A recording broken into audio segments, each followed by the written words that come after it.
Oh hey y'all, welcome back to Fatty Soulful Hints, the show dedicated to helping you learn games good. And today we are going to talk about the BloodStalker. We are going to go through the location, the taming tips, breeding, and the utility. And let's just jump into it. So when you start trying to tame the BloodStalker and you go out to look for them, they are going to be located only in the bog biome on Genesis. And the best way I go about finding them is always in the big trees in the general area of the bog. But if you want to start at a good general location, I'd say start about 73 on the map. And I'm generally out in that's like a circle radius from that area. You're going to find them all over the place. They're really common, and like I said, they spawn in a pretty wide area. So, you know, anywhere in the bog where you see those giant trees, there's definitely a chance to find one of them. Now, taming them is one of the easiest tames of any creature in Ark ever. All you really have to do is just, when you find one, they're going to kind of throw out their webs and pull you up. And as long as you have blood packs in your inventory, it's just going to tame up, and it's going to tame up very well. You know, it goes really quick, doesn't take too long. Right now, the taming is incredibly buggy.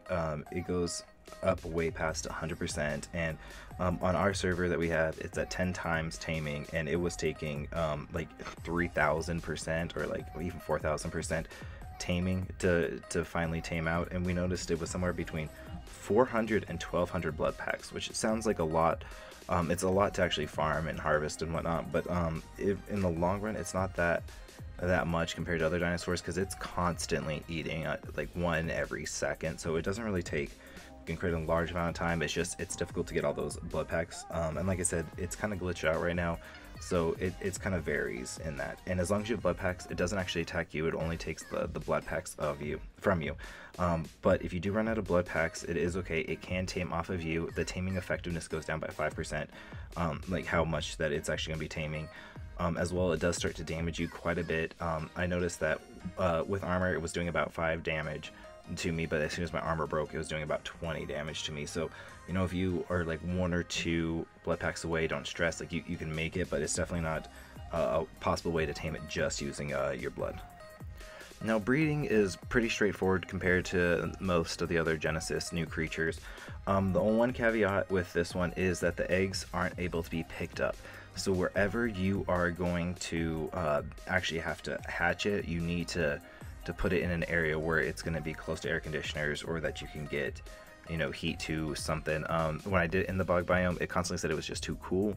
So, you know, if you do not do it inside like a breeding area or something like that, you should be able to just put some torches, campfires around, and actually get it to hatch. But I don't know if that is supposed to be how it's going to be in the end game, or if this is just another kind of glitch with one of these dinosaurs. The other thing is just utilities. They're kind of like the flyer of this map, since right now there's no flyers allowed on Genesis anywhere. It has 2 web clicks. You know, each of your primary attacks is a different web. One's like the left side and one's the right side. And if you click and hold that in, it kind of zooms you in, and you can put one in one area and the other one in a different one. You can also bring dinosaurs in with this method. And then jumping kind of detaches you from those webs, as well as it kind of does a climb similar to the frog. If you like are at a wall, you press spacebar, it jumps onto it, it kind of clings onto that surface as well. And one thing I did notice when we were trying to get ours to mate with each other, they weren't mating, even though they said enabled, ready to mate. And we noticed you just had to jump. For some reason, they can still kind of get into climb mode on the ground, and if that is happening, it will kind of stop you from breeding, so just watch out for that. As always, thank you guys so much for watching. Don't forget to check out the rest of the Taming series. I have done one for every of the new creatures in the Ark Genesis pack, and now I'm going to be going through and doing a top hidden bases for each of the individual biomes as well. Don't forget to hit that like button and subscribe, and if you guys want to be a part of our cluster server, we have the Discord link down in the description below, and that has all the connection info and mod info for our servers. We'll catch you guys next time. Peace.